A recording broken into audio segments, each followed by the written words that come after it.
Male compatriots, these 5 types of women, no matter how beautiful they are, you can't marry them. Hi, I'm Dudu. Welcome to my channel. Dear male compatriots, today we have to talk about finding a wife. You said that men have different preferences when looking for a wife. Some like slim ones, some like chubby and cute ones, some think petite girls are good, some like girls who can act cute, or the kind of good wives and mothers. This is just like the saying, everyone has their own preferences. So sometimes a man marries a wife who doesn't seem to be a good match to outsiders, and you don't have to be surprised after all. Only you know the relationship best. However, for some types of women, male compatriots really need to open their eyes. Even if you are single, don't easily enter the palace of marriage with them.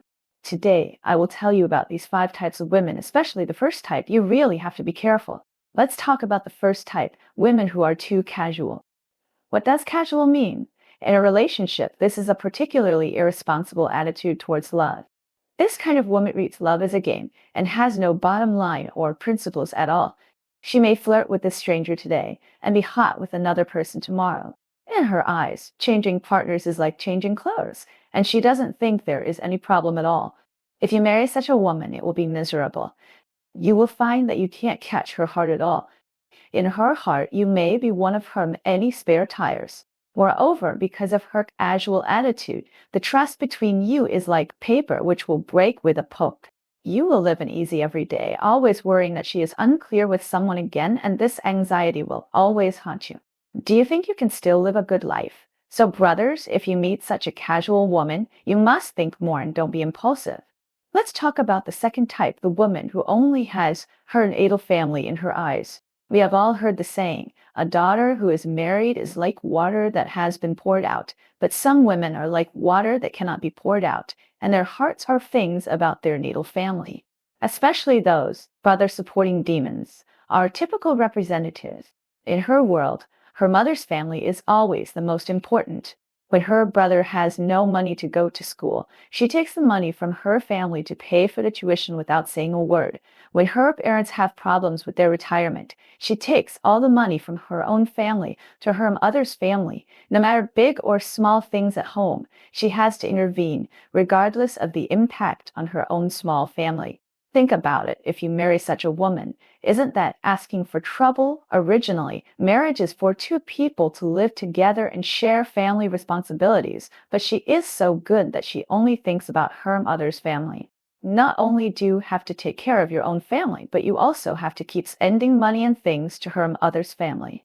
Over time, no matter how deep your feelings were at the beginning, they will be worn away by these things. Marriage requires both parties to work together and manage together. If one party always takes care of the original, sooner or later break up. Next, there are women who only have themselves in their heart. We all know that the most unacceptable thing in love is selfishness. If a woman only cares about herself and never considers your feelings, then you will only suffer if you are with her. For example, you are exhausted after a day of work, and when you get home, you want her to care about you, but she only cares about playing with her mobile phone and ignores you. You usually do a lot of things for her, but she thinks that this is what you should do, and she is not grateful at all. When there is a conflict between you, she will not reflect on whether she is wrong or not, but will only blame you and put all the responsibility on you. Marrying such a woman will make you more and more tired, and no matter how hard you try, you can't satisfy her. Because there is no place for you in her heart, she only thinks about whether she is living a good life. So, if you meet such a selfish woman, don't hesitate. Leave quickly and stop the loss in time is the wise choice. There is another kind, that is, a woman who is never satisfied. Some women in life seem to not know how to write the word satisfied. No matter how much you give her and how good the living conditions you create for her, she can always find faults. In her heart, there is no best, only better, and you have become the one who must constantly work hard to meet her standards.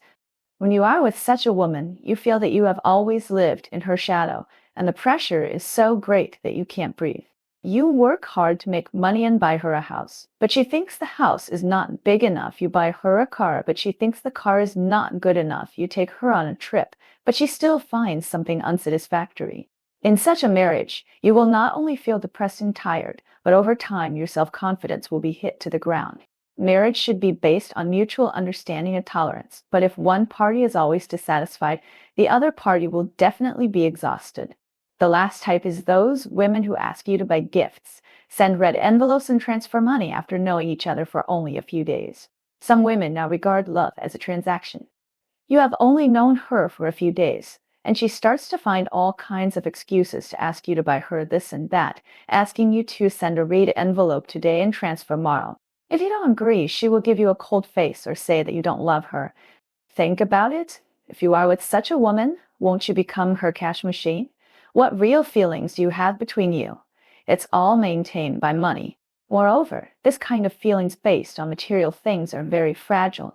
Maybe one day she will just walk away because you have no money or don't give enough money. So if you meet such a materialistic woman, you should let her go as soon as possible.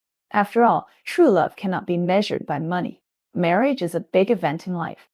When we men choose a wife, we must be cautious.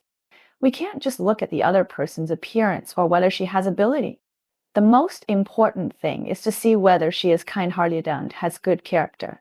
As the old saying goes, a good woman in the family and a good family tradition will have a good life.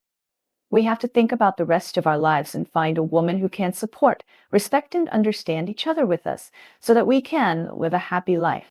Of course, I am not saying that all women with these characteristics should not be married. I am just reminding everyone to keep a clear mind and analyze rationally when choosing a partner. Everyone's situation is different.